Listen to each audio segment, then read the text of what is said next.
कहा गया है। परमात्मा कैसा है? ज्ञान स्वरूप है। देखो जैसे लकड़ी होती है ना, लकड़ी में आग कहाँ स्थिर है, कोई बता सकता है कि किस हिस्से में लकड़ी की आग छुपी हुई है?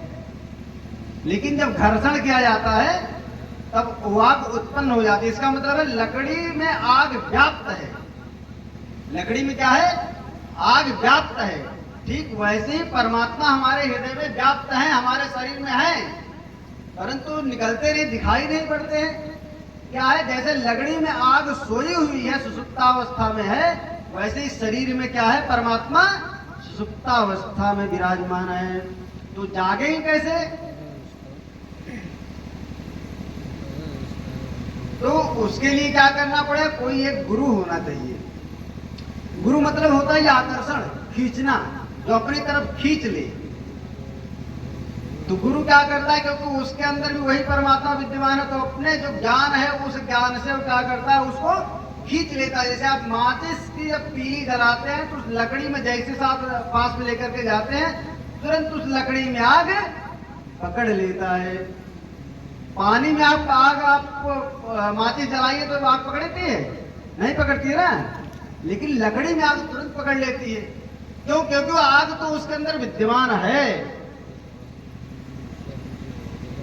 तो ठीक वैसे ही नारद जी आते हैं तो व्यास जी का जो अंतर्मन है वो जागृत हो गया और तुरंत नारद जी के सामने अपने आप को विचारे पूरी तरीका से तन्मय कर दिए। क्या कह रहे हैं?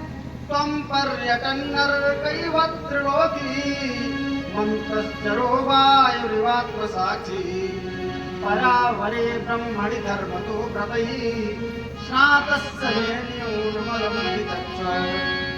त्वं पर्यटन्नर्कैवत्रिलोकी, क्या कह रहे हैं? त्वं पर्यटन अर्क। हे बाबा, नारद जी कौन है? व्यास जी की? अरे पर बाबा ही तो हैं।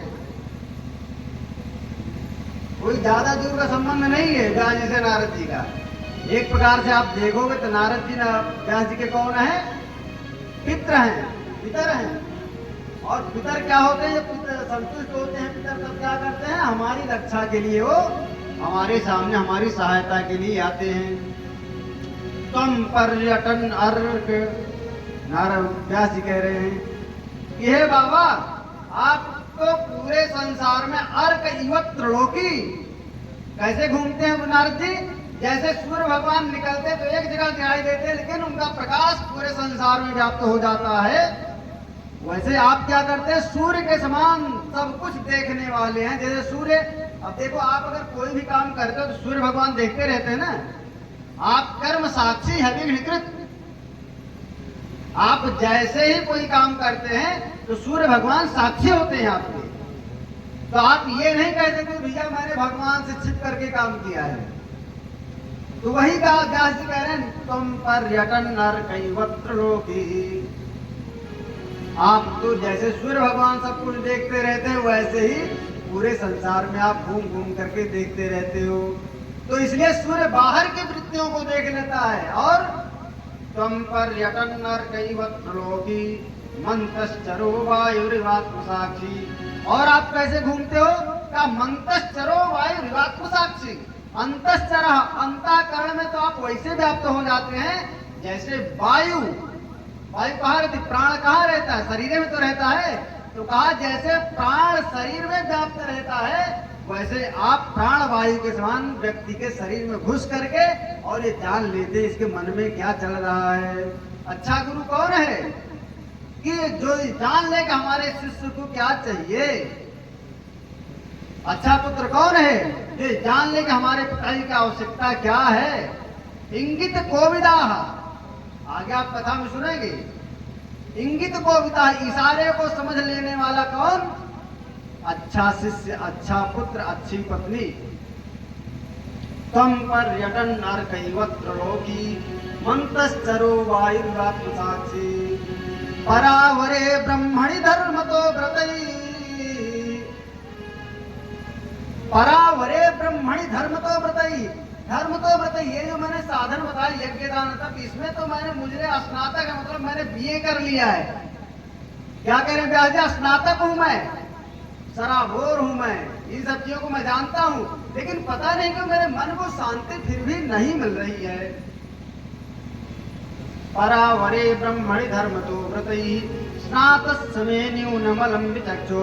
अब हे गुरुजी आप बताओ हमारे में कमी कहाँ रहेगी। भैया इधर देखो, ये जानवर आ रहा है ना। परावरे ब्रह्मणि धर्म तो व्रतई स्नात समय न्यूनमलम विचक्षो। हे गुरुजी आप तो जान लेते हो कि हमारे मन में क्या चल रहा है, सबके मन में क्या चल रहा है, तो आप ही बताओ हम मुझ में कमी क्या है। अच्छा से सिकौर है जो गुरु के सामने जाकर के अपने आप को ज्ञानी न बतावे, वो उनके सामने जाकर के नतमस्तक हो और उनसे विनय पूर्वक प्रार्थना करे।